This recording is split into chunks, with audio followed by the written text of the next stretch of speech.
Kick me under the table if I talk too much. All right. Yeah, I'll do like a double tap like this, like bro. Bro, wrap it up, man. Come on, man. Throw a pen at me. Yeah. I'm just kidding. Let's do it. All right. Michael Wall, welcome. Thank you. To the Ryan Brown Show. Thanks for meeting with me today. Absolutely. And just for some of you that might not know Michael, most importantly, is a father of four, a Christ follower, and married for 21 years. Owns multiple financial companies, high net worth financial advisor. He's been a commentator on national media shows, author of a best-selling book, which I just got a copy today, by the way. I look like I'm 12, but yes, that's me. You're looking pretty sharp. And primary focus is to protect, grow, and reduce tax on wealth. Several shows and podcasts, works with a lot of high-profile, high-net-worth individuals. So, man, I'm so excited to chat with you today and try to pull out some good information that I can share with my audience. Well, thanks for having me, Ryan. And I'll tell you, it's been a blessing to get to know you over the years, and not just professionally, but also personally in some different ways, and understand what you're about, what drives you, what you're behind. I know you got a wonderful business helping a lot of families. You do a lot of education, but at the core, you're a really great guy. And that's one of the reasons that I wanted to do this also. I know that your vision and your desire is to add value truly to people. Yep. Some people add value because they do it as a marketing aspect, and that is an alternative value from it. But your main core is to really add value to people. That's what drives you, and that's why I wanted to do this. So thanks for having me. Yeah, 100%. And that's why I wanted to I was just talking to my team, and I was like, you know what? I really want to interview people that are, number one, like-minded, but are just successful in their business at one area or the other, so we can learn from them. I was taught at a young age that, if you want to be successful, you got to surround yourself with successful people. I remember growing up in wrestling, and I was like the guy that used to get beat up on the mat, but the guys that were beating me up were all state champions. But that's what helped me succeed as I got later in my career as a wrestler. So, but it's just so important that you learn from people that are successful, and that's why we're talking to you today, because you are successful. And what I like about you is the culture that you've built within your office. That was the first thing. First time I came to your office, I was like, wow, it feels different. When you talk to the employees, like the overall feel of the office, it just feels different. And that's a special thing. That's a special thing to create as a culture within your office. And that comes from the leader. That comes from you. So, and that's what I really respect and admire about you, amongst a lot of other things. And actually, on that note, why don't we talk about that? Yeah, how do you create a good culture in your office? Well, I think the first thing is you got to be consistent as a leader. There's a lot of people talk about the idea that they want to do this and they want to do that, and they want to go and do this and they want to go and do that. And yet they don't have the consistency to back up what they actually say. Right. And that, I think that's so important, and I think I got to give credit to my wife over the years. When I started, I've been in business, over 20 years now. I started in 2002, small town Pennsylvania. So for those of you out there that are in a situation where you're like, what about me? How can I start? Whatever. I mean, my first car was a purple Ford Escort. Incredible. Great car back in the day. It was a 5-speed though, Ryan. It was incredible. 5-speed. I mean, I was burning tire, laying tire. We had a $400 apartment, and my wife worked at the Outback Steakhouse, and that's how we started, right? Her $18,000 a year salary, not salary, but tips from waiting tables, supported us starting. But one of the things leading back into the office culture that had helped me along the way is I would tell my wife things along the journey, like, hey, I'm going to do this, or hey, I want to do this, or hey, I want to do that. And then I won't do it, or I won't do it, or I won't do it. Primarily in the home life. I was committed in the business, but home. And she continued to tell me, she's like, Mike, stop telling me stuff. Just do it. Yep. After like the 10th time of her saying that to me, I was like, you know what? I think she's serious. So Ryan, the reality of it is I really adopted the philosophy of, if I'm going to talk about something, I'm going to talk less, listen more. And when I speak, I'm going to do it. Yep. If I'm not willing or can't do it, then I'm not going to talk about it. Because what happens is you start to build your reputation as the kind of person that does a lot of talk and a lot of big picture, maybe vision, et cetera, but doesn't follow through. And so that's, I think, step one. You have to be authentic, and you got to be you when you are at your office, when you're building a team. The second thing I think is so important is empowerment. Our team will tell you that my desire, and I think they know, you could talk to them and you've talked to them, so you've seen it. But my desire really with them is not just to give them a paycheck to help them to grow in their own income, but really to help them develop their life. And I learned this from Dale Carnegie years ago. He was asked the question one time, Ryan, and the question was, how is it that you were able to hire so many millionaires? And he said, well, they weren't millionaires when they started with me. He's like, well, how is it that these people have become so valuable to you that you can pay them enough money to be millionaires? And his answer was really profound. He said, he's like, I hire people and I look at people the same way that you mine gold. Mm-hmm. And you don't go to the mine looking for a lot of dirt and rocks, but you got to move a lot of dirt and rocks to get to the gold. And that's exactly how I see people. Now, I think one of the things that I look at when you look at hiring people and in building a quality culture is I'm not a traditional collegiate person. In other words, I could care less if somebody's got a 4-year degree, a 25-year degree, a master's degree, a PhD degree. And I'm not putting any of those degrees or people down. Yep. But what I care more about is work ethic, teachability, and attitude. Those 3 things are non-negotiables for me when we hire someone. Yep. Everything else that we do beyond getting the licenses that are appropriate, et cetera, everything else that we do is teachable if they're willing to learn. And so those are the keys that I look at. And then little things along the way. I think a lot of times business owners forget the fact that, they're juggling a lot of balls and doing a lot of things, but you got to add value and encourage your people along the way. That might be something a little bit more grandiose, like paying for a vacation. Like one of my main assistants, I paid for her to go take a trip with her and her husband, and you pick where, I'll pay, which we did. More than just paid vacation, I paid for their vacation, right? But it doesn't have to be that grand. It could be something as simple. You might be a younger entrepreneur, and you're like, I don't have all that money. But maybe it's just a sticky note that you leave on their computer, and they come in the next day and they see, I appreciate you, Michael. Yep. These are small little things that you, and you want it to be authentic. And by the way, they'll know whether or not it's authentic or if you're doing it just to get something in return because they watch your life. But when you are consistent, when you do what you say you're going to do, and when you appreciate your people, the culture shifts, and that's how it's done. Love it. It's so funny because those are the things that I look for too. Drive, because you can't teach drive. No. Like you either have it or you don't. Like I've hired people where it's like you literally have to micromanage them all day. I don't have time for that. Like I want to manage out of the expectation of excellence. Yeah. Coachability. Listen, if I'm doing a coaching session, like you got to take it in. Yeah. How do we improve? How do we get better? How do we do it better next time? Yeah. And attitude. Yeah. I mean, an attitude can just destroy your office. Attitude is everything. We've heard it said before, but it's really, really true. And that is huge. That doesn't mean that everything's perfect. And that doesn't mean you don't have challenges. I mean, everybody faces challenges, but it's how we respond to those challenges, what we do, where does our mind go? Get that stinking thinking out. That's huge. And the leader is the one that directs that. And by the way, let me just say this. I think it's important, Ryan, for full disclosure. There are some days where I come into the office and they can tell I'm overwhelmed. I got a lot of stuff on the plate, and I'm just like, oh, gosh, maybe I'm a little bit short, or maybe I shared something that I shouldn't have shared or whatever. And those are the times where you got to come back with your team, just like you would with your spouse, right? Hopefully, and your kids, and say, you know what? I apologize. I acted a little bit maybe too harshly that way. Be real and actually come back and apologize for those things instead of being like, well, they're just a paid employee. They just got to deal with it. Yep. Well, no, they're a real person that if you really care about empowering and lifting them up and calling out of them all the gifts and abilities God's put in them, well, then we're called to respond differently. And how do you bring your faith into the workplace? Well, it's here all the time. I mean, it's who I am. It's not about, there is no compartmentalization.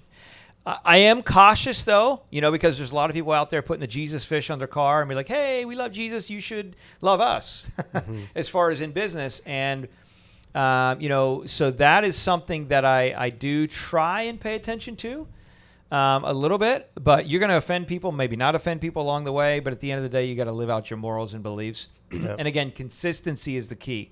I'll tell you one of the biggest things that I've seen along the way is, when you have and you're growing a business and you're doing things, there's going to be a lot of people out there throwing stones or pointing fingers and saying you, but that goes back to the log and the splinter, in the Bible. Focus on yourself, focus on you, focus on where your life is with the Lord, and then live it out. And then when it's appropriate, I mean, walk in. There's times where we'll have a conversation with a client and I feel the prompting of the Holy Spirit to pray for them. I'm like, do you mind if I pray with you? Yeah. So that doesn't happen all the time. There's a gentleman, a family office actually, that we're in the process of working and transitioning. We just had the second meeting. In the first meeting, I knew he was a believer, but I just did not feel led to pray because sometimes that can give the wrong approach or impression. Yep. And I always wanted to be genuine and authentic. So the key with that is really trying to be considerate of the Holy Spirit's leading in your life. And that can only happen if you're in prayer, in word, and you have a clean state yourself, right? If you're out there looking on your phone at things you shouldn't be looking at, hanging out with people you shouldn't be hanging out with, doing the stuff you shouldn't be doing, then you're going to be challenged to have a clear lens with the Holy Spirit and really hear what he's trying to tell you in life. One last thing that we do that I implemented and instituted and our team continues with, Maggie, which is our kind of lead office manager now, even if I'm not in town, she does. We have a kind of a standing appointment every Monday morning at roughly 8:30 that we do a Bible study. Nice. And to us, that's important because we want the premise of what we're about here to be God-centered. Love it. That's good stuff. So, Michael, we're sitting in the beginning of November, Yeah. 2022. Yep. We just had a Fed rate hike. Yeah. Market's 75 down. bips. Yep. Market's down, what, 20% year to date, S&P? Yeah, roughly almost 21. Yep. 20% down the S&P. So how does this Fed rate hike, how is that going to impact the markets?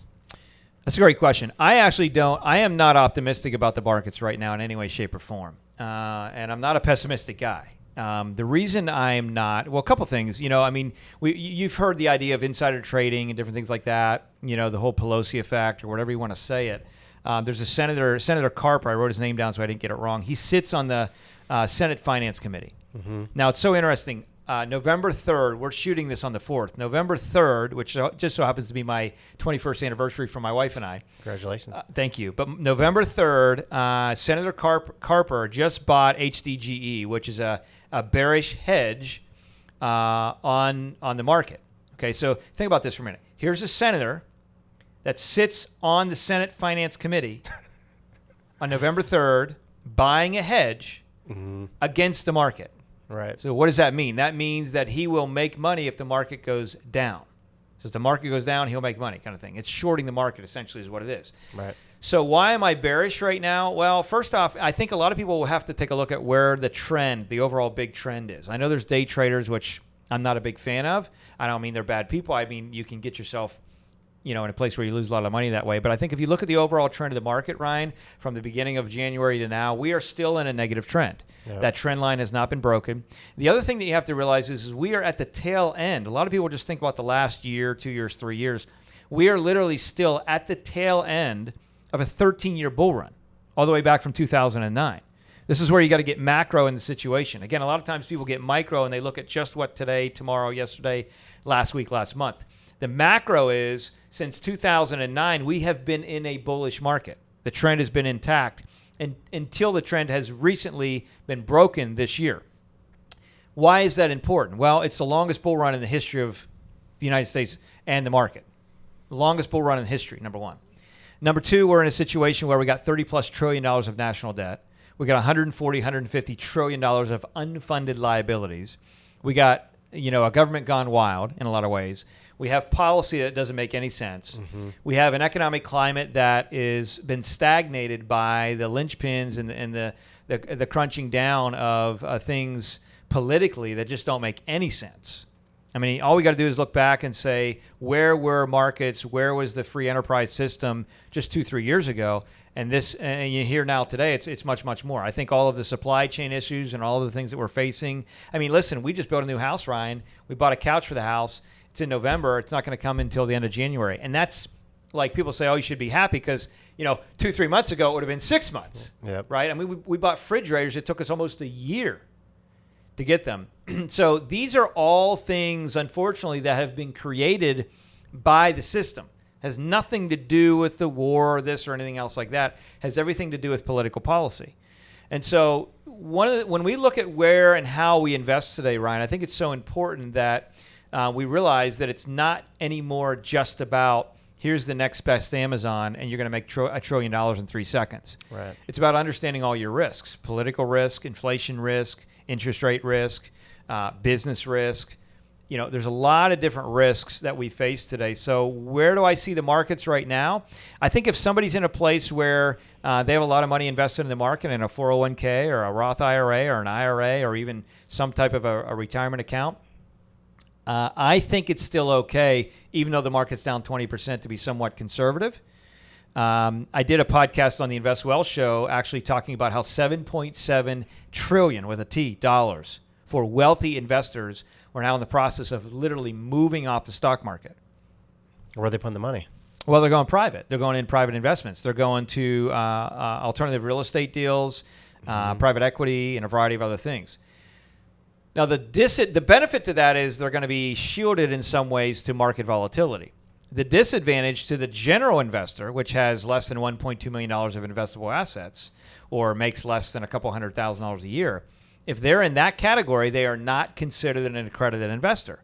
And so therefore, they're in a place where they don't have access to some of the investment structures that are available to wealthy investors. Yep. So the question is, what should they do? Mm-hmm. I think the answer to that is I think you have to trend lightly. I think right now the idea of trying to pick the best stock is probably not, in my personal opinion, this isn't advice directly to them because I don't know their situation, but in my personal opinion, I don't know that I would suggest that. I think what I would suggest is to find some quality ETFs that are inexpensive, and then make sure that you're dollar cost averaging in. Don't go all in. If you're not in the market right now and you got 200 grand you're trying to invest, don't go all in. If you got millions and millions of dollars or you're sitting on real estate that you want to sell, are there options? Yes. And I think now if you are all in, you got a lot of wealth, you got to be thinking about different ideas. So let's talk about that. What is dollar cost averaging for somebody that doesn't know?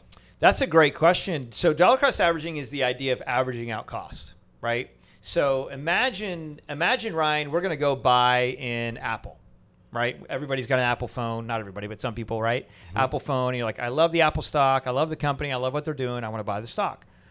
Let's just say the stock was $100 a share. It's not, but let's just say it is, right, to make it real simple. And let's say you had, $50,000 just to kind of put to work. Somebody's kind of starting out. They got $50,000 they're going to put to work. Well, if Apple was $100 a share, the first thing I would not recommend is buying all Apple, right? Putting all 50 grand into Apple. That's always a bad idea. Even if you love the stock, don't do it. That's called overconcentration. Yeah. Not a good idea.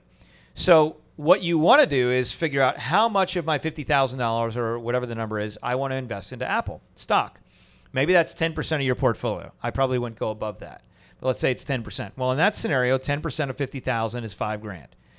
So now what happens is let's say Apple's share price is $100 today. Well, you and I both know the stock market moves and stock price moves, right? So Apple might be $102 tomorrow, $98 the next day. I mean, it's going to move up and down. So it's the idea of if you take your $5,000, which is 10% of the 50, and you go all in to Apple today, well, you're buying all of it at $100 a share. Right. Well, what if it doesn't just go up, Ryan? What if the stock goes down? What if it goes down to 98 and 95 and 94 and 90? And you're like, oh, gosh, I wish I would have waited. Mm-hmm. I should have talked to Ryan to be. No, I'm just kidding. But, it's like, what should I do there? Well, what you do to alleviate some of that risk is you average out the cost by using a factor called dollar cost averaging. And dollar cost averaging is just simply averaging out the dollars that you spend, the cost price of the stock. So you take that $5,000 in our example, and you go ahead and you say, okay, I'm going to buy 10%, which is $500, which would be 5 shares if it was $100 a share. I'm going to buy 5 shares today. And then next week, I'm going to buy another 5 shares. Yep. And then the next week, I'm going to buy another 5 shares. That way, you might be buying, these shares today at $100 a share. Next week, it might be 102. The next week after that, it might be 99. Next week after that, it might be 97. You're averaging out your costs. And by the time you've invested all 5,000, let's say it takes you 3 months, just as an example, to do it, maybe your average stock price is $98, or maybe it's $100, but you've averaged out the cost, and it takes away some of the yo-yo if you enter in and all of a sudden the stock drops 20%. That's what that does. Yep. It really brings some protection to the individual investor. So this is probably a good strategy for maybe somebody who's just starting out, somebody who's just starting to invest. Yeah, definitely for someone starting out, they need to do that. And And then even, we see, Ryan, with wealthy investors, as an example, that have millions and millions of dollars, a lot of families will come to our firm, Wall Private Wealth or U.S. Private Wealth, and say, hey, we want a second opinion on our wealth. Fine, we'll do that. And we do a lot of off-market investments. We have a trademark process called the efficient portfolio.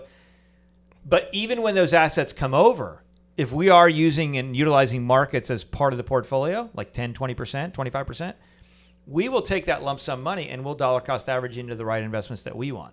But definitely for somebody that's younger, they're just starting out, they're putting $100 a month in or $50 a month in or $1,000 a month in. They want to average out their cost. Getting back to this market, it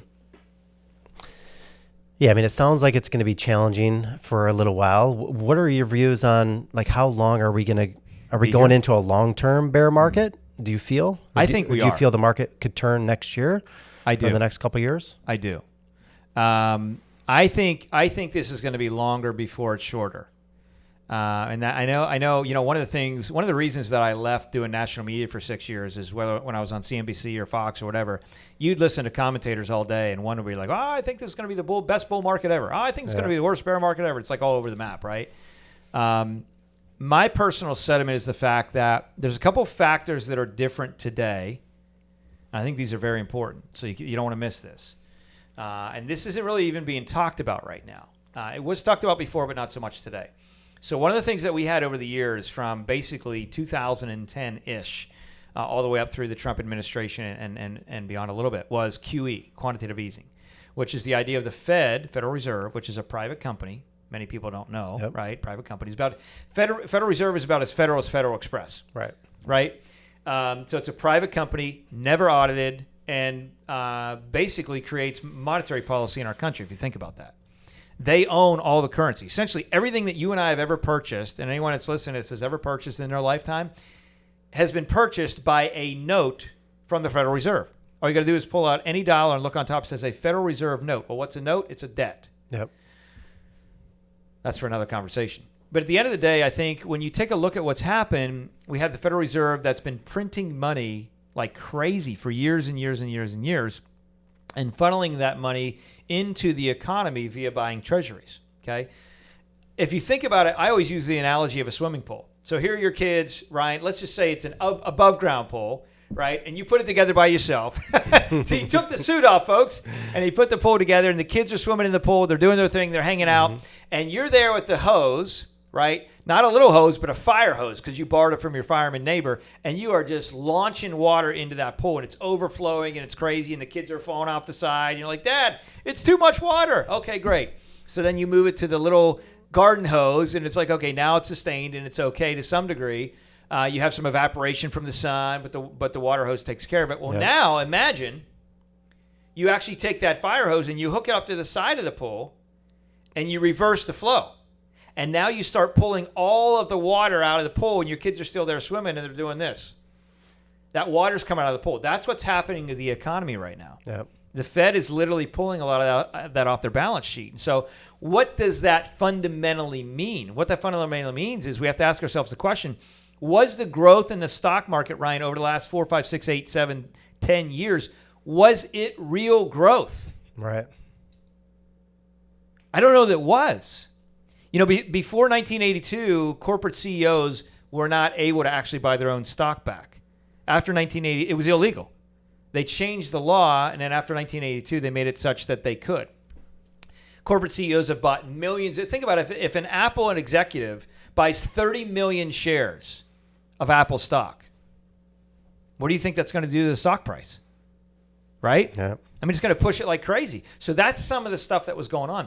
Now, some of those things are being pulled off. And we got high interest rate markets. And we got a Fed that raised 75 basis points. And we got a Fed that not just raised and raised and raised, but there's no end in sight right now. Right. They're not saying we're going to taper this back, we're going to calm down. They're saying we're still going to stay aggressive, which doesn't make any monetary or even fiscal sense. David Walker, which is a gentleman that we know and we've worked with in some different capacities, had him on the show as well. He was the number 7. He was the 7th head of the GAO, which is the Government Accountability Office.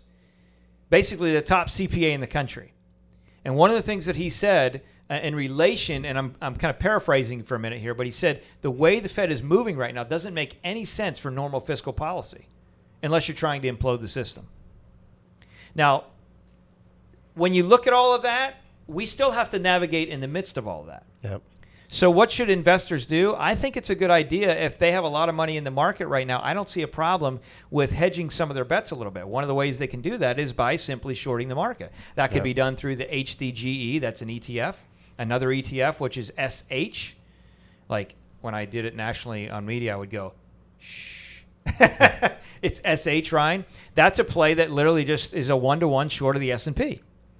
DOG is one for the Dow. So at the end of the day, I think you say, okay, let's think about this. We're not going to over leverage with 2 or 3 time ETF negatives, shorts, because there's a lot of stuff that goes with that I'm not going to discuss. But I think right now, hedging your bets, not going all in, using dollar cost averaging, because we could be wrong. The markets could come up and it could be amazing. Yep. But I think right now, being cautious and conservative is important. How does mortgage rates play into the markets right now?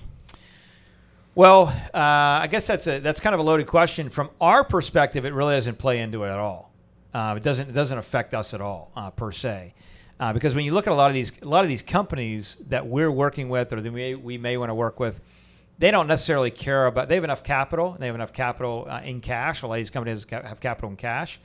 Yeah. What they care about is deploying capital. Well, I guess it could affect a little bit, Ryan, because they care about deploying capital to certain infrastructure or product that they're going to launch out to then a consumer world that may not buy as much as they're used to buying, because now all of a sudden they go to buy a house, since interest rates have risen, their payments double, so they can't buy as much other stuff as they ordinarily would have. So I think it does factor into some things. I think obviously the real estate market in general is slowing down a bit, but I actually think anytime we have tightening of certain policy, it actually can sometimes be a good thing, because it washes out the good players, or washes out the bad players, and the good players are there. Yeah, it's kind of an interesting, it's an interesting situation that we're in right now, because you have a lot of people that are sitting in their homes at 2 and 3% note rates. Mm-hmm. Right. And so if they're thinking about upgrading their home, now they're thinking, well, maybe I'll hold off for a little bit, because if I'm going to upgrade my home and take on a new mortgage, I can't transfer my existing mortgage to the new property. Right. So I'm going to go from a 2.5 to a 7. Mm-hmm. And that's a problem. Yeah. So a lot of people are going to think twice before making that move. Yeah. I mean, their general outflow monthly, they're going to be thinking about what that looks like. Yeah. That's a great point. Who's the richest person you know? Jesus Christ. My man. He's God's son. They own it all. Cattle on 1,000 hills. So, I think, and honestly, that's my answer. That really is the answer. It's not about monetarily it's a great people. Answer. I mean, it really is true. I mean, so when we think about who we identify with and who we go after and where do we get advice from, I think the biggest suggestions that I would give people, honestly, when you're looking at advice, because we do have some very high profile people. I can't disclose it publicly, some of those who they are, right? Because we've kind of talked about keeping that private for their own benefit. And sometimes I do it. I don't share it publicly either, because you look at some of the backlash politically that could potentially happen with our companies, right? Because people are crazy. But honestly, I think it's so important when you take a look at investing, or when you take a look at what you want to do. Maybe now's a great time to step back and say, maybe you should invest in you. Maybe you should invest in that idea that's been in your heart all of these years, and you feel like you want to start a company or start a business or start something. Maybe now's the time that you take that money and you do that. You're always going to do better on investing into something that you're passionate about than something that you're not passionate about. Yep. You always want to make sure that you get advice. But honestly, I think the big thing is, understanding that Proverbs 3, 5, and 6 says, trust in the Lord with all of your heart. Not some of it, not a little bit, not most of it, all of your heart. Lean not unto your own understanding, and in all of your ways, not some of your ways, all of your ways acknowledge him, and he will direct your paths. And so when we do things at our firm, as we're working with families directly, Ryan, we're literally in a situation where whether it's mitigating taxes, whether it's investing in general, whether it's whatever it is, we always prayerfully think about what we're doing. And there still is an element of risk. You can't shield it all away. but that's a core part of what we're doing. One resource that is coming out, and I'll just share this with you for the younger kind of, we'll call it under $1 million investor and somebody just getting started, is a private wealth club. So that's going to be a coaching deal. It's going to be $1 a day, pwclub.com, private wealth, pwclub.com. They can go there. We're going to start launching that literally in about a week. And It's going to be, I'm going to be the coach. And it's not just going to be investments and ideas, but it's also going to be the idea of life tips and coaching. So what about, so I do have a lot of clients that are just starting out. Maybe they're first-time home buyers that bought over the last couple of years, or maybe they're children of my clients. Or children of my realtors, or maybe some of the newer realtors that I'm working with that just got into the business. So when you look at like successful people that you know, maybe you manage their money, maybe you don't, but you know a lot of successful people that have made it themselves, maybe started from nothing and now they're doing really well. They own businesses or they're in different fields. But what are some of the traits that you look at in them where a young person could say, you know, maybe I'll invest in that in myself so I can go on that path? Yeah, I talk a lot about this on the Michael Wall Show, and I think one of the first things in finding your path to success is starting with a blank sheet of paper. Why is that so important? And I know it sounds crazy for a minute because people are like, wait a minute, no, it's do this, then you get to there. Well, the challenge is I don't know. We all have our own unique fingerprint. Yep. And I don't know what their gifting is. And so the first step is getting some silence, shutting your phone off. And I don't mean for 5 minutes. I mean for hours at a time. Learning to discipline yourself to be silent with that white sheet of paper. And then just jotting down as all the noise of the world starts to fade. Jot down, what are you really passionate about? What's important to you? What are some of the problems in the world today that you see that you believe need fixed? And write some of those things down. And stew on some of those things and think about some of those things. And then put yourself in a situation where say, what's the nagging thing that keeps coming back to you? The reason that might be coming to you is because you might be the one designed and called to solve that problem. And so when you start there, then you can come up with an idea of like, okay, how do I actually solve that problem?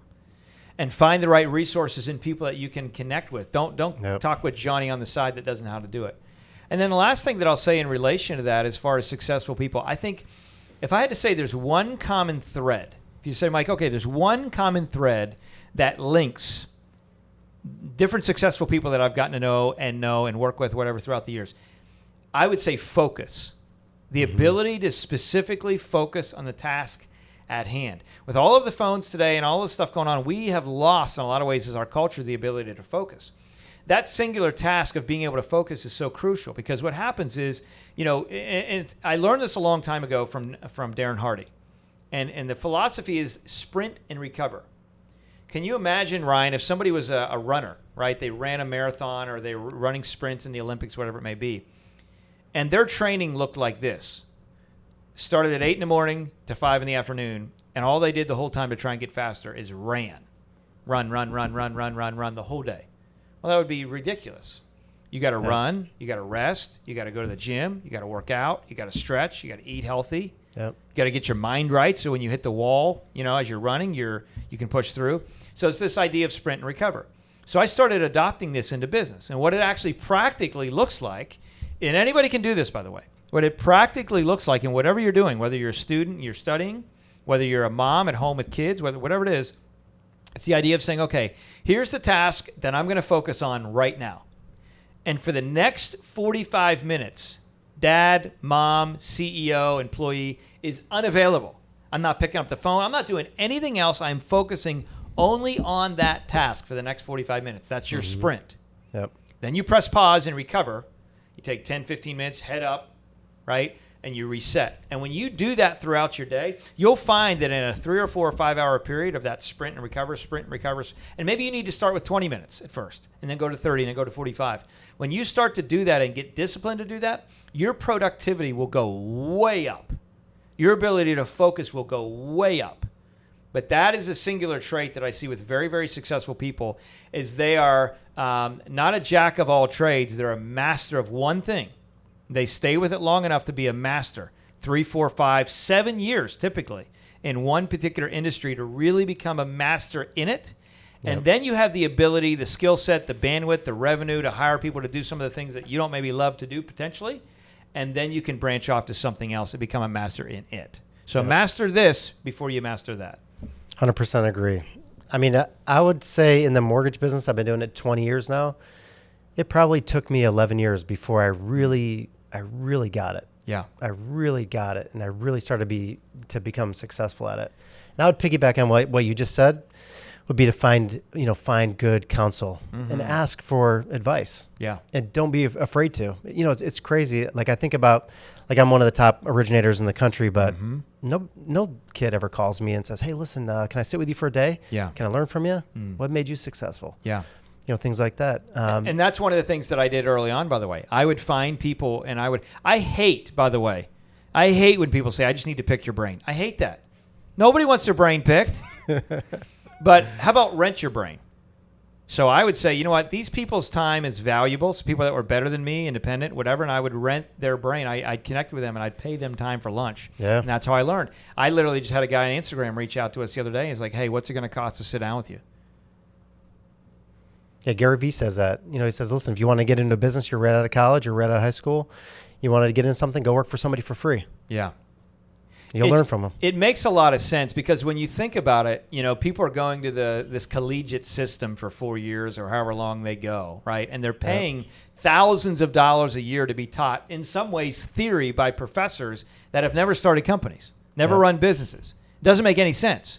And then they get a piece of paper at the end of it. It's not their fault. They're just going through the system. That's what the system tells them to do. I never graduated. I went to Liberty. By the way, if you've never graduated, there is hope for you too.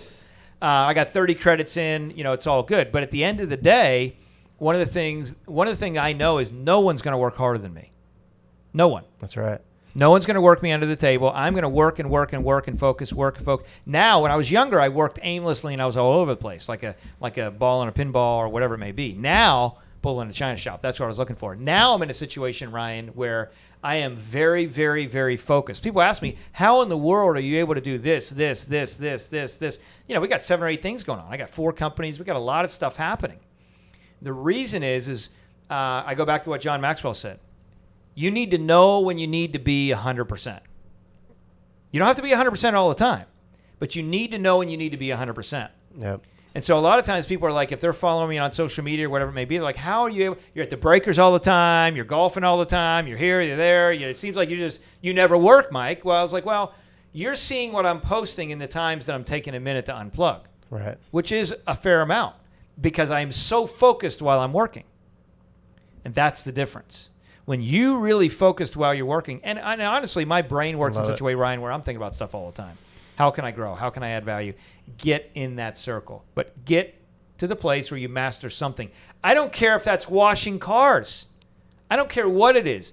Be the best at it that you can be. Be incredible at it. Make sure that there is not one speck in the little vent that nobody looks at. Get the Q-tip and get in between. Get the rag and get that little part of the tire that everybody just kind of glosses over, the wheel. Do it so well that people are like, wow, this was an incredible job. And not only do I want them back, but I want to pay them more. Even if they ask me for more, I'll pay for more. And guess what you're doing? You're literally creating your work ethic standard. Someone like that probably won't be washing cars for the rest of their life. Now, not that there's anything wrong with washing cars. I did it lots when I was younger. I mowed lots of lawns. I tore up took furnaces out of basements, tore up concrete, painted houses. I did whatever it took. I was never above any job. And I'm still not. I'll walk around in my office. My staff will tell you I'm the one that leads in picking up little pieces of paper all over the place. Yep. Because to me, that's our reputation. People walk in, there's paper on the floor. It's like, oh, they didn't focus on the small things. And if they miss the small things, are they paying attention to the big stuff? If you're faithful with little, you'll be faithful with much, the Bible says. 100%. Very important. I do this exercise with my team. It's called the A, B, and C player exercise. And so we walk through what is an A player.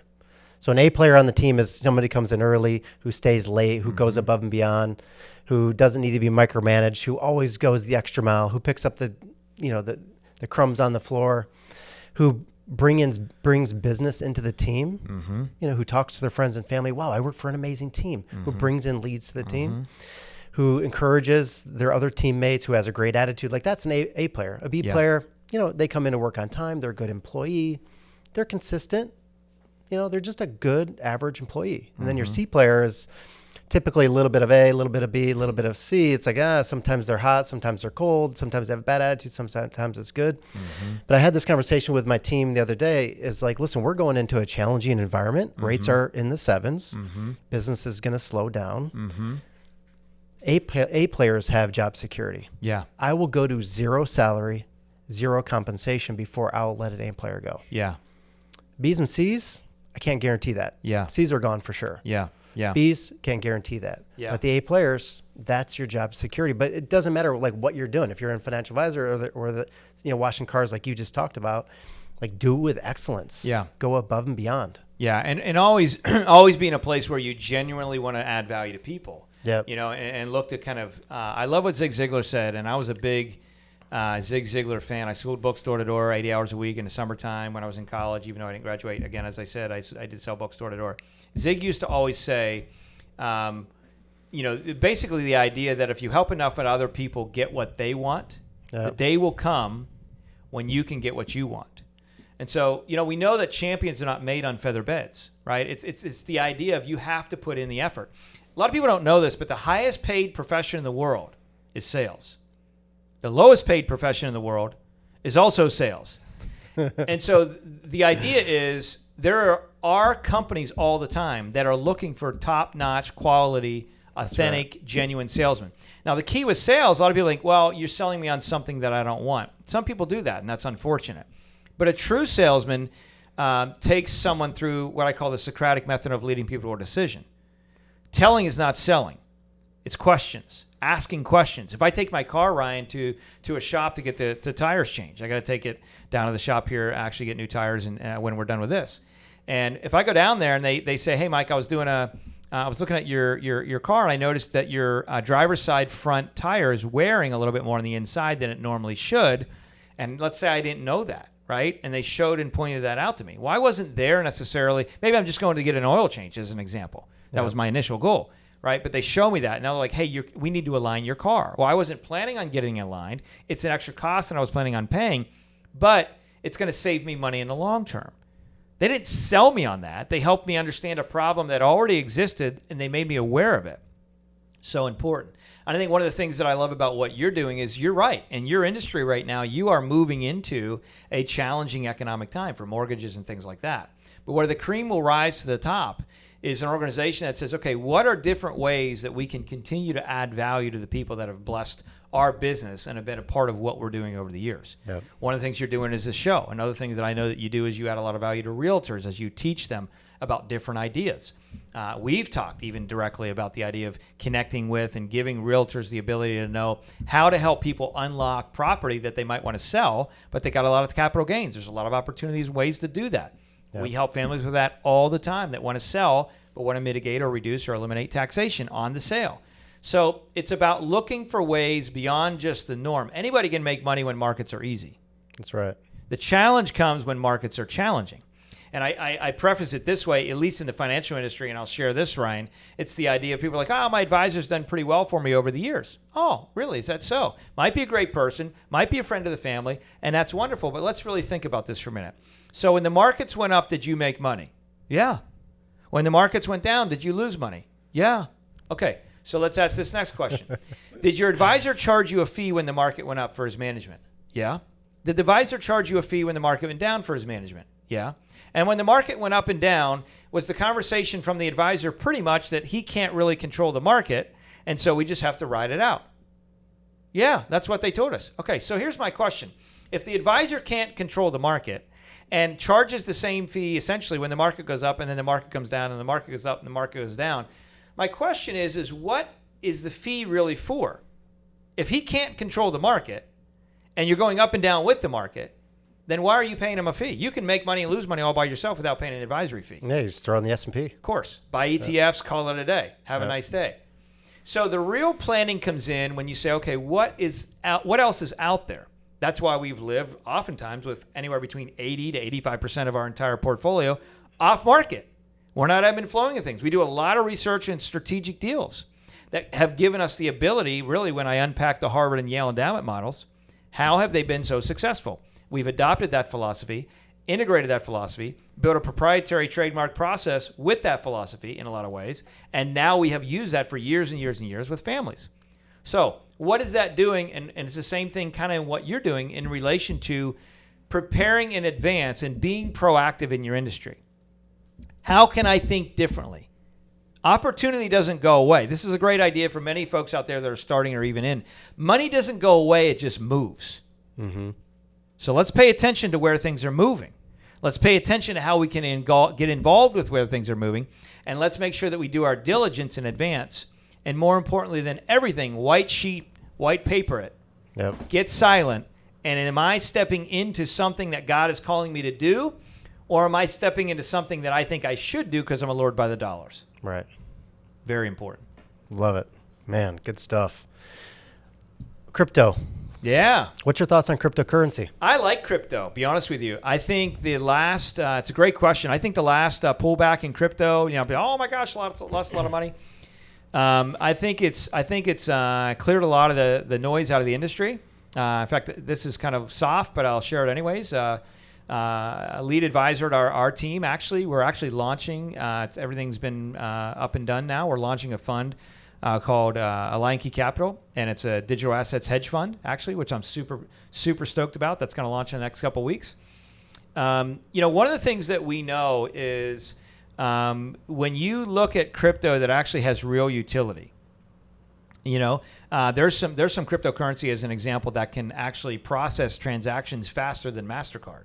They have real utility. When you look at organizations and institutions like Wharton School of Business, when you look at other companies like Pfizer and Ford and a variety of other organizations that are literally practically investing and putting money into these organizations because they know the blockchain is not going away.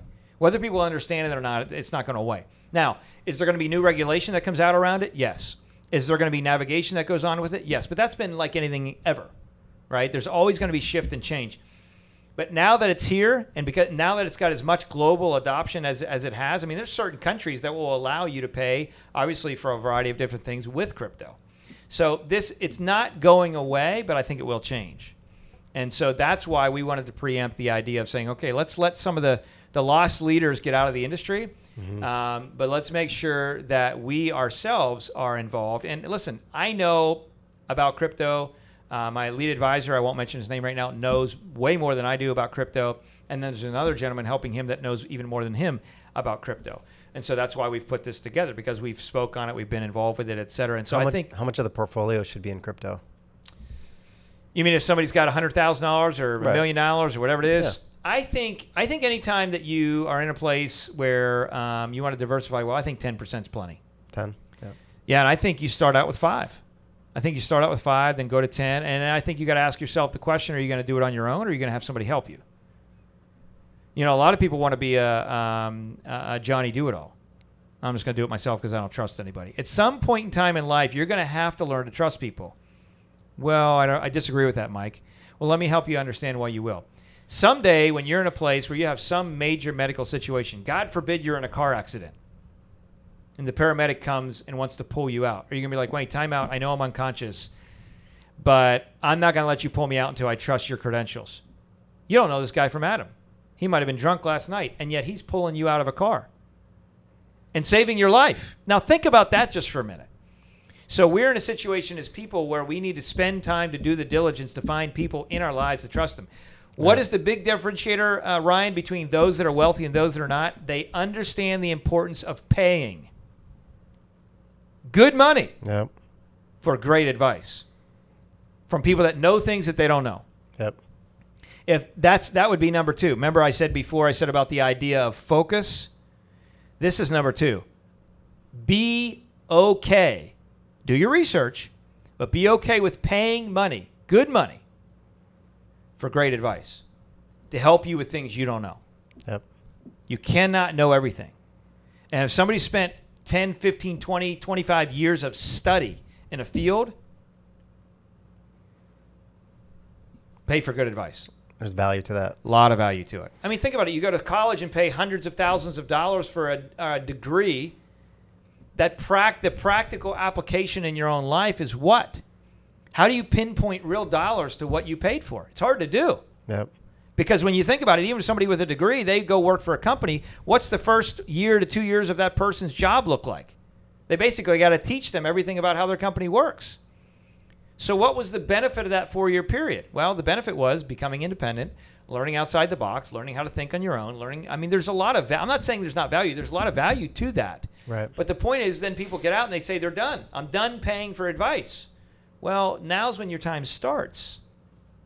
So you want to make sure that you're getting in the corner of people that know more than you know and know things that you don't know and understand it's okay to pay for advice. And last thing I'll say on that is friends are friends and business is business. Some people don't believe in that. I do. Yep. Because you have to say, I'm not going to do business just with somebody that's my friend because they're my friend. I want to listen, I might have a best friend that's 2 years in to being a heart doctor, heart surgeon. Best friend, known him for 20 years. But if I have major heart issues and there's a professional in the industry that's done it for 20, 25 years and they are the who's who in the space, you know what, Johnny, I love you. You're my friend, but this is business right now, and I want to make sure that I get the best shot at getting the best surgery. I'm going to this guy. Too many people in life take advice, investment advice, life advice, other advice, business advice from people that are friends that are well-intended, but really are not experts in the space. 100%. And there's a lot of people that are not experts in the space that are going to want to throw stones at people that are because they're not willing to put in the time and effort to where the other people are. Does that make sense? Mm-hmm. So take the bricks, expect people to throw stones, and take those bricks and build the next foundation of what God's calling you to go to. Love it. I mean, I see this a lot in our industry too. I mean, we just had a case last month where, a client chose to go with an internet loan company out of like Wyoming. They had an eighth better interest rate than us. Tried to save the deal. They're like, listen, they give us an eighth better. I was like, okay, you understand you're purchasing a condo, a non-warrantable condo in Florida. They have a whole separate set of underwriting guidelines around them. Oh yeah. The lender's really good. He said it's no problem. We approve these all the time. Cool. Realtor calls me the day of closing. We didn't do the deal. So the realtor calls me the day of closing that the lender wouldn't close the deal. Wow. They denied the condo the day before closing. Wow. Well, they were past their financing contingency, $40,000, poof, gone. Mm-hmm. But it goes back to the point. It's like we do these condos all day long. We have an in-house condo department just for these condos because we know how tricky they are in Florida. Mm-hmm. But you got to pay for good advice. You can't get cheap on it. Yeah, I mean, it's about quality. And I use this example. I don't know how much that condo was, a couple $100,000, couple million, I don't know. But I always use this example for families. We have some families that they've had Rolls Royces and have owned them. We have others that haven't. They've been conservative and fiscally conservative. And for them to spend $500,000 on a car is just, they could, but they don't want to. But I always use this example. And I say, let me ask you a question. If you had a Rolls Royce, would you take it to Jiffy Lube to save money on the oil change? And that's exactly their response every time they laugh. Of course not. I mean, that would be ridiculous. You're sitting here with millions of dollars. Why are you trying to tell me that Vanguard charges 30, 40 bips? I really don't care. If you want cheap, then go get cheap because cheap things are seldom good and good things are seldom cheap. So you pay for what you get. McDonald's does not serve Wagyu steak. They don't promote that they do either. They're not a farmer's market. They offer a Big Mac, double cheese, whatever you want, okay? And it is what it is. Maybe it's not the best high-grade quality meat, but it's fast, it's quick, and it's cheap. You know what you're getting. If you want quality, you're going to have to pay for it. There's value in that. And by the way, that's another great example and another thought for somebody that's listening to this that is an entrepreneur or that's a professional. If you're not willing to charge what you're worth, then the client is going to devalue your service. Yep. 100%. Hey, back to cryptocurrency. Is it a currency or is it an investment? What's your opinion on that? Yeah, I mean, I would say it's both. I'm not going to straddle both lines, but I will. I would say it's both because I think when you think about it, it is an act. There are certain coins that are being used as an active currency where you can buy and sell goods and services and things like that with it, right? But it is also an investment. There's a lot of crypto coins and things like that out there that are investing in real technology and real things that are actionably being used in our day-to-day life.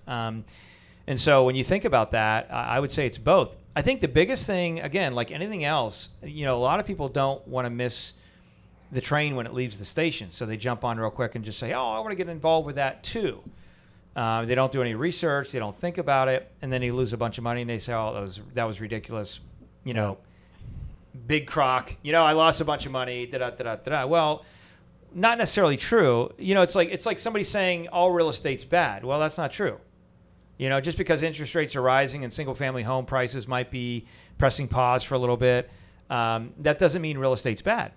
And it doesn't mean real estate investing is bad. It just means, what are you going to invest in? Is it multifamily? Well, is it multifamily Class A, Class B, Class C? Is it in a first-tier market, a second-tier market? Where's it at in relation? Are there companies that are moving headquarters there? I was just in Arkansas, and Tyson is moving 1,400 of their executives to northern Arkansas right now as we speak in the next couple months. Walmart's headquarters there. Walmart bought 400 acres, and they're going to build a state-of-the-art, maybe put Google and Apple to shame, headquarters, because they've been second fiddle for a long time. And now they're like, you know what? We got billions and billions and billions of dollars. Let's get back on the train and clean Amazon's clock and not just sell a Walmart product. So at the end of the day, I think you always have to research, what are you looking at and what are you trying to get involved in? And with crypto, again, I think there's going to be a lot of evolution, and there's going to be a lot of transition and a lot of change along the way. And because that is the case, liken it to being on a paddleboard, right? And being out there in the ocean and being on a very still ocean where you know what to expect versus being on a very rocky ocean. Right now, we're still in the ocean, and we're still going to kind of, I think, go to the destination at some point, meaning crypto is going to be here forever, I believe. But how that all looks is going to continue to evolve and shift along the way. And so this isn't just still waters where you just put the money in and grow forever. And so I think when it comes to that, you got to do your research and got to do diligence around what should you buy. If you ask me today, Mike, what coin should I buy? I can't answer that question because I don't know the person's specific situation. And that's what I love what Warren Buffett talks about a lot about when you talk about the idea of buying into a stock. Find a company that you really, really like, that has a future, and get involved in that. Now, will that all pay you? Will that always work out well for you? Maybe, maybe not. But at the end of the day, that's where you got to ask yourself the question, where did I get the advice? And that's where a lot of media and a lot of people, whether it's on Reddit boards or other things like that, again, I always caution, because, again, I came from the other side of the aisle too, commentating on national media for 6 years. And my thought was always, Ryan, when someone gives you thoughts or advice or information about investing or about life or business or whatever, remember, they may not know you personally. You may not have sat down with them and had a personal conversation about your specific situation. So just because Jim Cramer on CNBC says you should buy this or that doesn't mean you should. Right. Yep. Does that make sense? Mm-hmm. Get advice that's tailored for you. If I went to the store and said, I'm going to go buy a suit jacket because I'm going to go with Ryan, just get what you get and I wear it, like you said to me earlier, your neck's bigger than mine. And you're right, it is. But at the end of the day, you've wrestled more. You've done more things than I have. You've done Taekwondo and Jiu-Jitsu and all that other stuff. That's why I'm not going to wrestle him, by the way. Okay. But from that perspective, I need to get something that's tailored for me. 100%. So I did ask some of my clients just some questions. And so I did have a couple questions from my past clients that they were curious about. So as a first-time investor, how aggressive should my investment portfolio be? You want to give me an age range? 20s. Okay, 20s. So here's what I would say. I would say, I think the worst question in the investment space is like when you fill out, it's called suitability forms. Like when you open an account, whether it's at Schwab or TD or Schwab bought TD, Fidelity, whatever it is. Okay, you open an account. A question often that they'll ask somewhere, some shape or form is, are you conservative, moderate, or aggressive? Like, what are your goals, right? And obviously that aligns with your age. Hey, if I'm in my 20s, I got a long time, et cetera, et cetera, et cetera. So I think the first thing is I don't have any problem with being aggressive at a young age.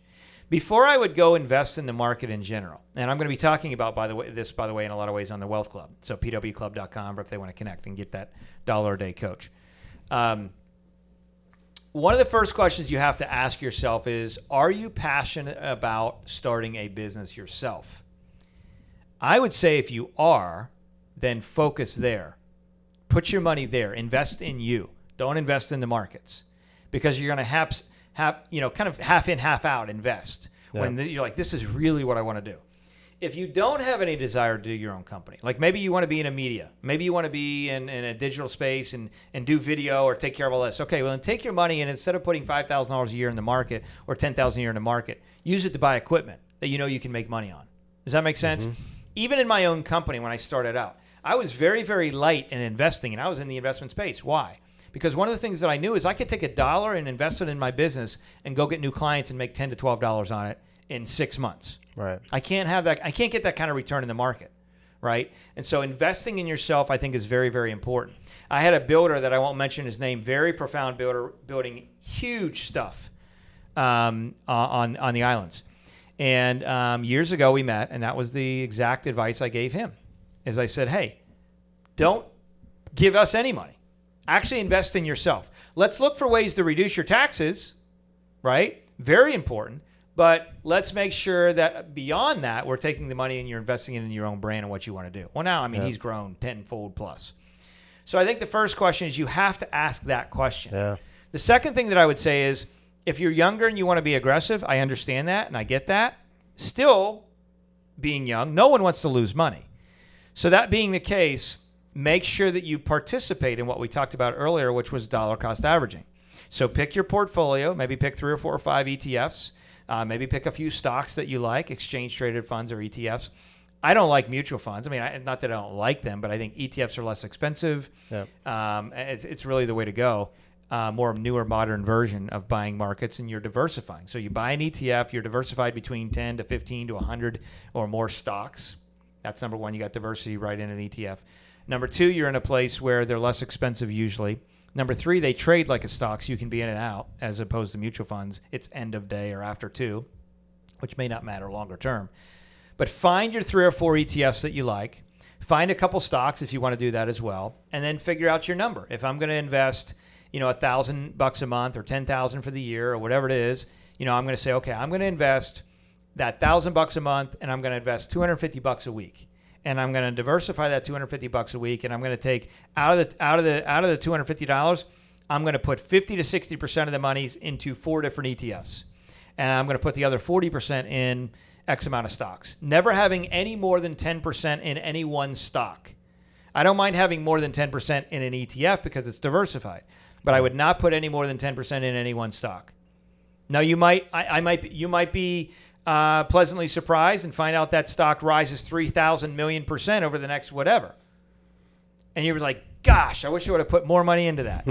But this will be a great role that will keep you from blowing yourself up to the other side, which is what if it doesn't do that and you put all your money in, you went over concentrated because you got a tip from your buddy that's working valet at the Breakers and he heard something from somebody that heard something from somebody that this is going to be amazing, and you put all this money in and you lose it all and you're like, and now you got to valet longer before you can start your own business or whatever. Does that make sense? Makes a lot of sense. We don't want to do that. So diversify well. Those percentages, I think, make a lot of sense.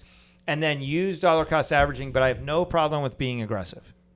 Market continues to go down, invest as it goes down. Keep investing as it goes down. Love it. Another question that I got from them should you invest in a 401k at work and a Roth IRA? As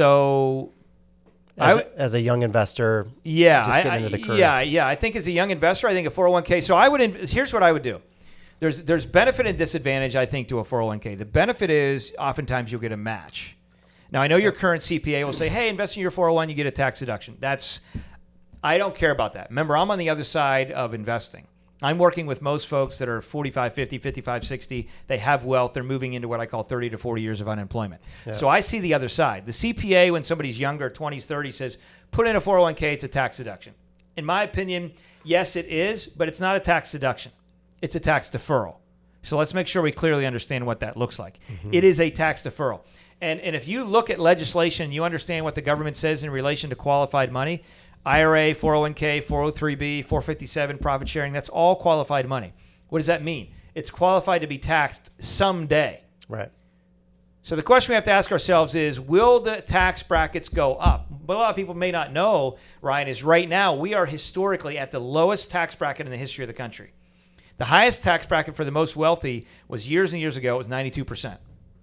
Really? Yeah. Go check it out. IRS tables, It's all available. You can find it. So taxes are going up. When? I don't know. How much? I don't know. But I think we can all agree at some point in time, with a strong confidence, taxes in some way, shape, or form, they're going to have to go up. Mm-hmm. So I do not like the idea of investing in qualified stuff, because at some point in time, you're putting $5,000 in now, $10,000 in, $20,000 in, whatever, and in the future, it's worth $1 million, $2 million, $3 million, and it's never been taxed. Right. That doesn't make any sense. Now, if your employer gives you a match, I think it's okay to take the free money. So what I would say is I would invest into a 401k up to the match, and that's it. I would not this is me personally. I would not invest anymore.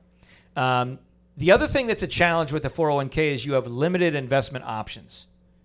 You know, if there's X amount of thousands and thousands of stocks and things like that out there today, with a 401k, you're like, hey, you got these 100 options or whatever it is, okay? You have limited options. As far as a younger person, I actually really like the idea of overfunding life insurance, in particular IULs, Index Universal Life. Now, it's got to be quality policy. I'm not talking about these big companies that sponsor every national major event that you see. They say, hey, we're the best in the world, because typically they're a little bit too cost heavy. They're not client friendly.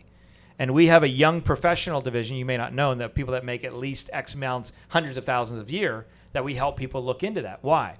When you invest and you overfund life, you're not just talking about making 8, 9, 10, whatever percent a year. You're also talking about what's called tax equivalent yield. Now, I know a lot of listeners right now are drinking from a fire hose, and I apologize, but this is important. When you look at tax equivalent yield, if you're growing your money in a tax-free status, and you average, let's just say 9 or 10% a year, and when you pull that money out, you don't have to pay taxes on it. Well, if the tax brackets are 20 or 25 or 30 or 35 or 40%, that tax equivalent yield, what that means, Ryan, is you may have had to have actually made 14, 15, 16% a year or more, depending on tax brackets, mm-hmm. to equal the 10% tax-free growth. Right. Does that make sense?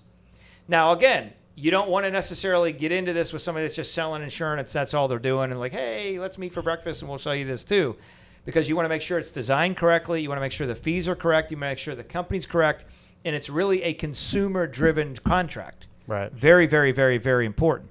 If somebody works for one independent company, and like, oh, we're independent too, we can offer all these companies, but they really work for this one company, it's often that they can't necessarily be independent in their thinking, because they're required in some aspects to sell a certain amount of their own product first. Right. Are you with me? Yep. So that's so important. And by the way, that's why what you're doing is important, because you're truly independent.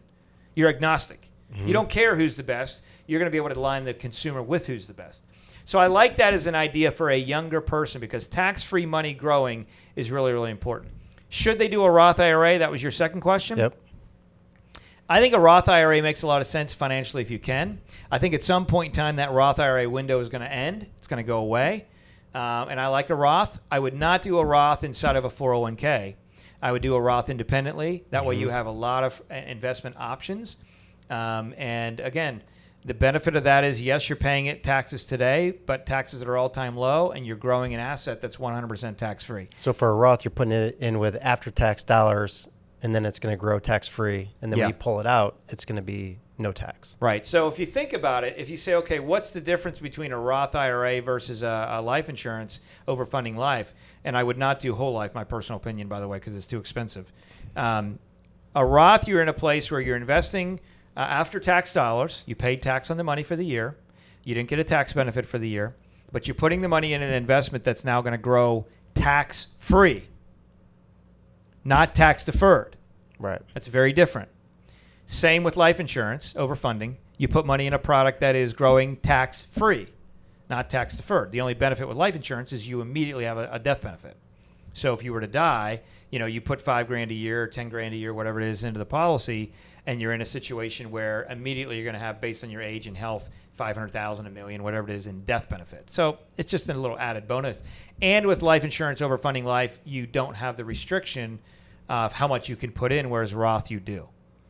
Does that make sense? Yep. So I think either is okay. You just want to look at your situation and understand where you are. Definitely, if somebody's making $300,000, $400,000, $500,000 plus a year, I think overfunding life is a good idea. And I think trying to mitigate taxes, you're starting to move to the lane. When you get to $400,000 to $500,000 of income or more, you're starting to move to the lane where you really need to have a more thorough lens on reducing your tax bill. What's your thoughts on generational wealth, leaving your children's children an inheritance? Because it seems like with death tax, like you can make a ton of money. I mean, let's just say you made $100 million. Yeah. And then you have death tax, and you're going to lose half of it. You're going to get taxed on most of it when you die. Yeah. So what are strategies, or what's your advice on that? Yeah, there's a lot of ways to do that and mitigate that, whether you create a specific fund, donor advised, a foundation, trust. I mean, there's lots of different specialty types of structures to do that. It really depends on the family.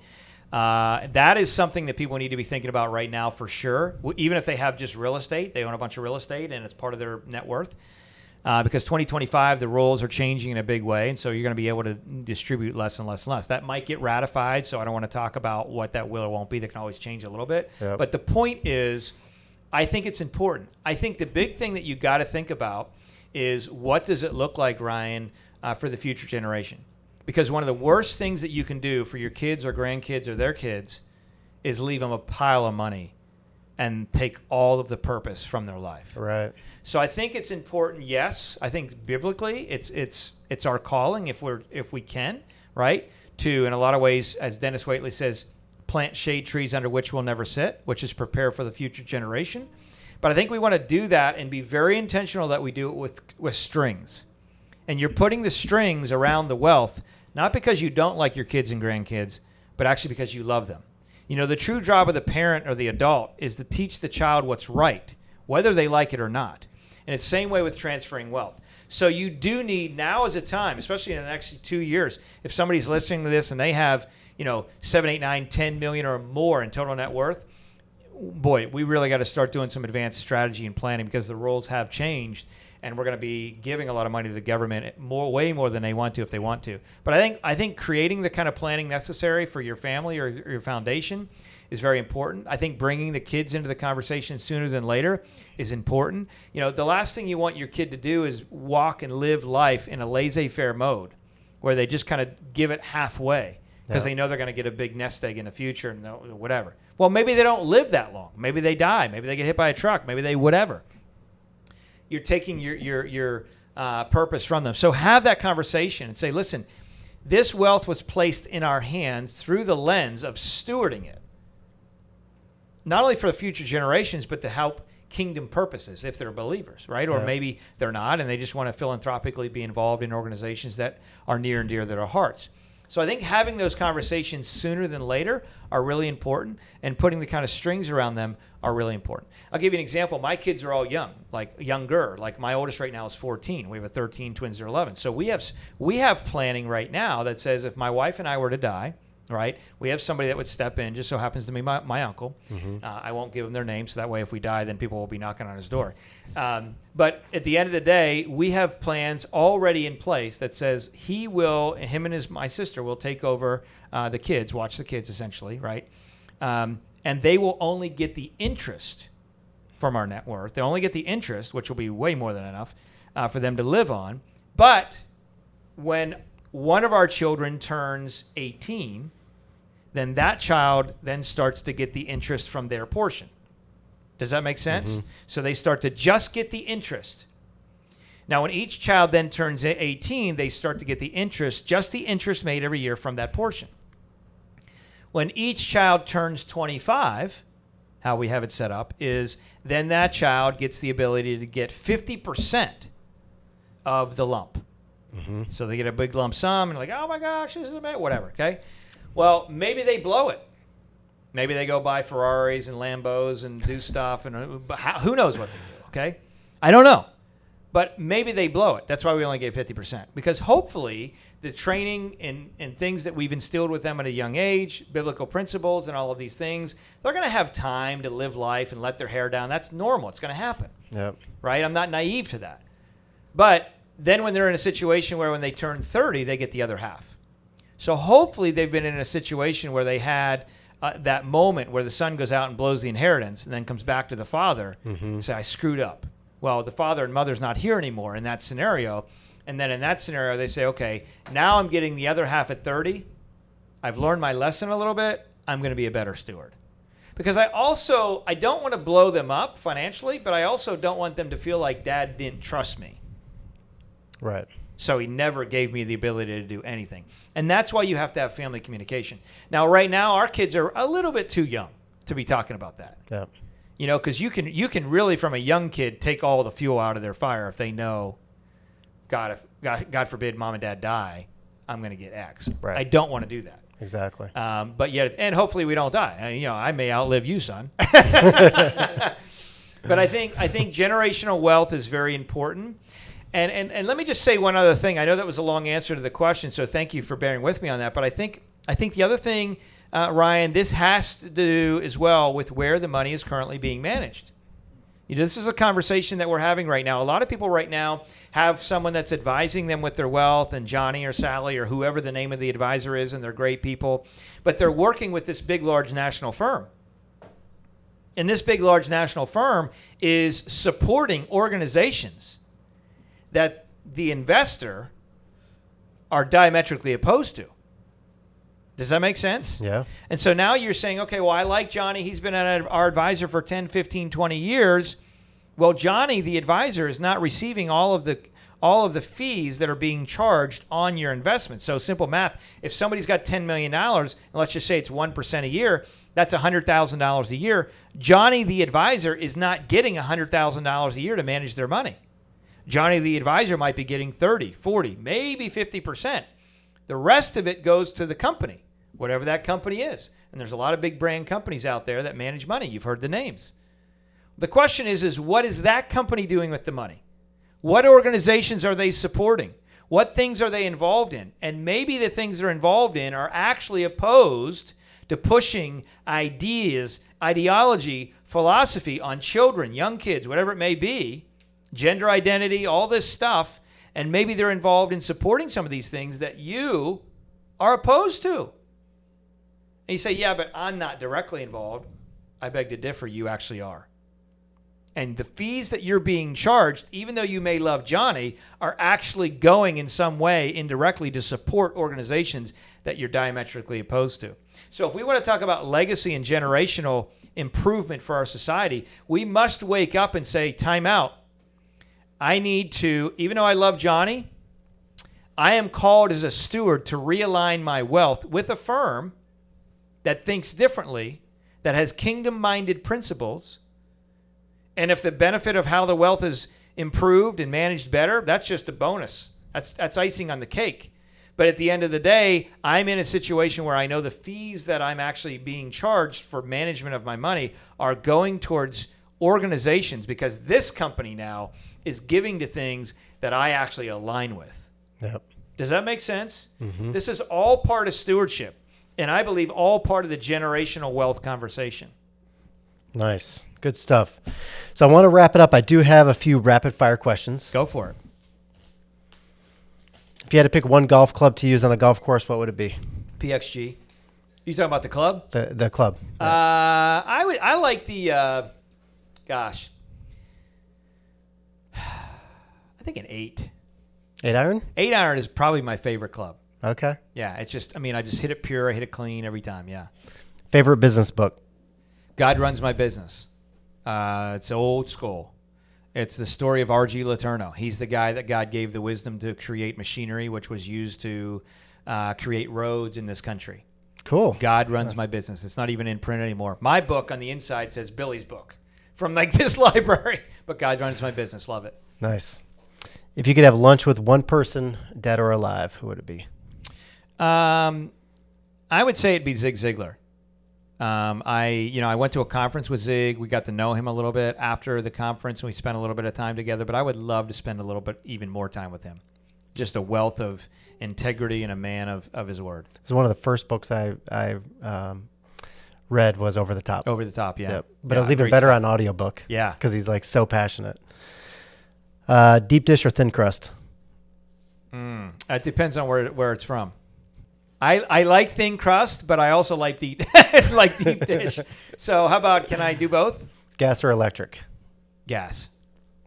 Favorite sports team? Probably the Dolphins now. I'm adopting. Yeah. Yeah. Favorite local restaurant?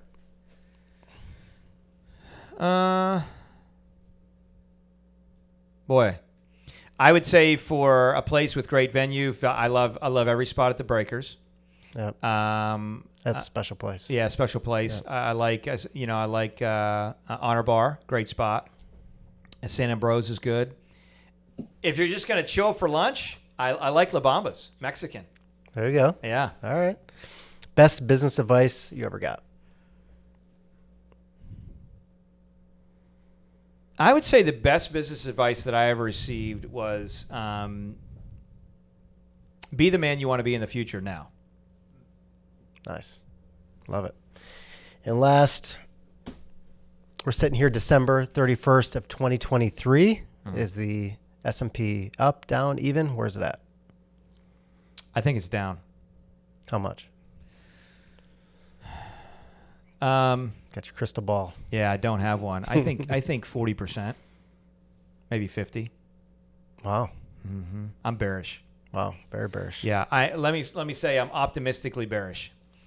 Let me say it this way. That doesn't mean that opportunity doesn't exist. Yep. It always exists. It's just I don't know that it's on the market. I hope I'm dead wrong. I mean, we are set up in such a way that we're going to be fine regardless of the positioning of the market because we are nimble and we move, monthly.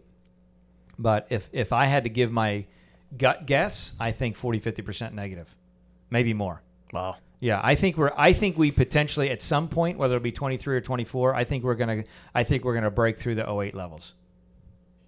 It's my personal opinion. It'd be a good buying opportunity then. Too much fat in the system. Yeah. And more and more opportunities, Ryan, are moving off market. I mean, there's 40% less publicly traded stocks today than there were in 1996. That should tell you something. Yeah. Michael, this has been great. Man, I've learned so much, and I love your perspective because even on the questions that I ask you, and when you respond, it's not a typical advisor answer. You always frame it with your passion, with your wisdom, and with your faith driving that answer. And I love that. I love that about you. So anyway, I know we spent a lot of time today. I really appreciate you taking time of that day to chat with me. And this has been great, man. I've learned a lot. I've enjoyed it too. Thanks for having me on, Ryan. I wish you all the best. And for all you listening, have a blessed day. Absolutely. And just before we wrap up, what was the website that if people wanted to connect with you? You mean for younger investors? Younger investors and standard investors. Yeah. So private wealth. So at our firms, our minimum is 1.5 million. Private wealth starts at 25 million. Then we have a pro athlete division. At those firms, at least 1.5. Or if they need advanced tax planning, if they're making over $500,000-$600,000 a year, that's leanonthewall.com. LEANONTHEWALL.com. For younger people, I would say a great place to show up is either just search the podcast, Michael Wall Show, Invest Well Show. And if they want to join the membership, which I think is going to be incredible and huge, is pwclub.com. Private Wealth, pwclub.com. $1 a day subscription, and I'm going to be kind of your life coach, investment coach, etc. Ooh, love it. Yeah. I think that's a needed thing. We'll put the information below in the links. Appreciate you, Michael. Yeah, thank you. Thank you.